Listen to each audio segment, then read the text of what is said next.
This channel does not promote any violent, harmful, or illegal activities. All content provided by this channel is meant for an educational purpose only.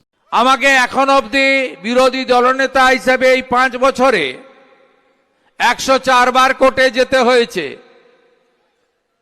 এই সভাটা আমি অর্জুনদার কাছ থেকে পুলিশের এবং এসডিওর mic ব্যবহারের অনুমতি পাওয়ার পরে দেখলাম যে শুধু পরিবর্তন জনগণের মধ্যে হয়নি, পুলিশ এবং প্রশাসনের মধ্যেও পরিবর্তন এসেছে। তাই আজকে আমি এখানে হাইকোর্ট ছাড়া অনুমতি নিয়েই সভা করছি বা সভার অনুমতি পেয়েছি।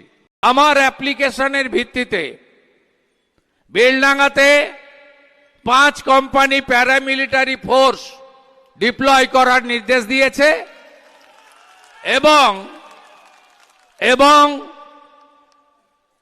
তারা বলেছে ভারত সরকার যদি মনে করে এই দেশ বিরোধী শক্তির বিরুদ্ধে ব্যবস্থা নিতে এনআইএও করতে পারে।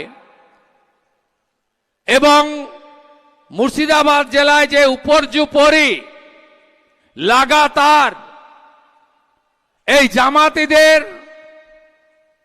আন্দোলনের নামে হিন্দুদের উপর অত্যাচার, এর বিরুদ্ধে হাইকোর্ট কঠিন এবং কঠোর ব্যবস্থা নিয়েছেন।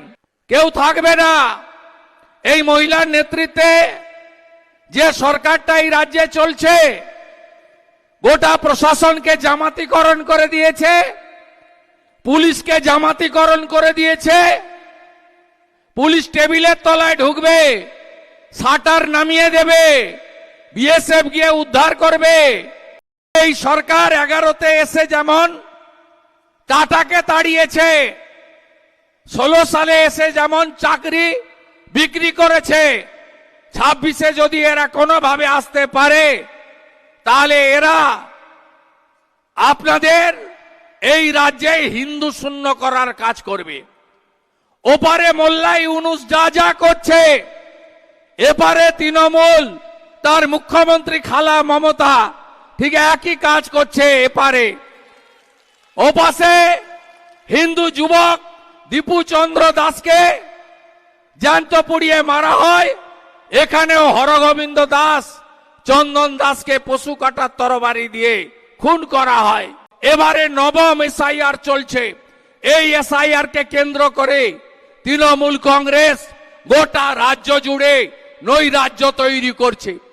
প্রত্যেক দিন বিডিও অফিসগুলোতে হামলা, আগুন লাগানো, অবৈধ পথ অবরোধ, বিজেপির ক্যাম্পে হামলা এবং বিভিন্ন ভাবে এরা নৈরাজ্য করছে। আজকেও সন্দেশখালী থেকে গোসাবা চারিদিকে হামলা আর সন্ত্রাস হয়েছে। ইলেকশন কমিশন অফ ইন্ডিয়া তারা গর্তে কার্বলিক অ্যাসিড ঢেলে দিয়েছে, গর্তে কার্বলিক অ্যাসিড ঢেলেছে। আর যত বাংলাদেশি মুসলিম অবৈধ অনুপ্রবেশকারী রোহিঙ্গা তারা কিলবিল করে সাপ যেমন বেরোয়, গর্তে কার্বলিক অ্যাসিড দিলে এই সাপেরা সব বেরিয়ে এসেছে। হ্যাঁ, কিছু কিছু আমাদের হিন্দু লোকজন, সাধারণ লোকজন, ভারতীয়দের অসুবিধা হচ্ছে, তাদের হিয়ারিং এর নোটিশ হচ্ছে। এর জন্য দায়ীকে আমি বলবো ইলেকশন কমিশন দায়ী নয়, দায়ী হলো মমতা বন্দ্যোপাধ্যায় নেতৃত্বাধীন টিএমসির প্রশাসন। আপনারা জানেন বিহারে যখন এসআইআর হয় রাজ্য সরকার সম্পূর্ণ সহযোগিতা করে। আজকে ইলেকশন কমিশন অফ ইন্ডিয়া এবং তার সিও পশ্চিমবঙ্গ সরকারকে একাধিকবার চিঠি লিখে 1000 ডাটা এন্ট্রি অপারেটর 4 মাসের জন্য চেয়েছিল। এই সরকার এত দাম্ভিক, এরা বাংলাদেশি অবৈধ অনুপ্রবেশকারী মুসলিম, রোহিঙ্গা এবং মৃত ভুয়া ভোটারকে বাঁচানোর জন্য এরা ডাটা এন্ট্রি অপারেটর দেয়নি। আজকে ডাটা এন্ট্রি অপারেটর না দেওয়ার ফলে তার নাম ডিএএস DASS হয়ে গেছে।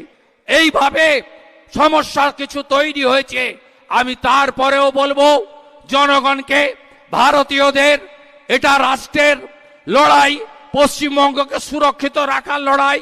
এদের গ্রেটার বাংলাদেশ তৈরি করার ষড়যন্ত্র, এটা আন্তর্জাতিক ষড়যন্ত্র।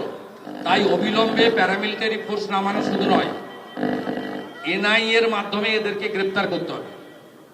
এবং আজকে কোর্ট অন্তর্বর্তী অর্ডারে বলেছে ভারত সরকার স্বরাষ্ট্র দপ্তর যদি মনে করেন এই মামলা, যে মামলাতে 35 জন অ্যারেস্ট হয়েছে, এরা কয়েকদিন অ্যারেস্ট হয়ে থাকবে, এদের কোনো ক্ষতি নেই।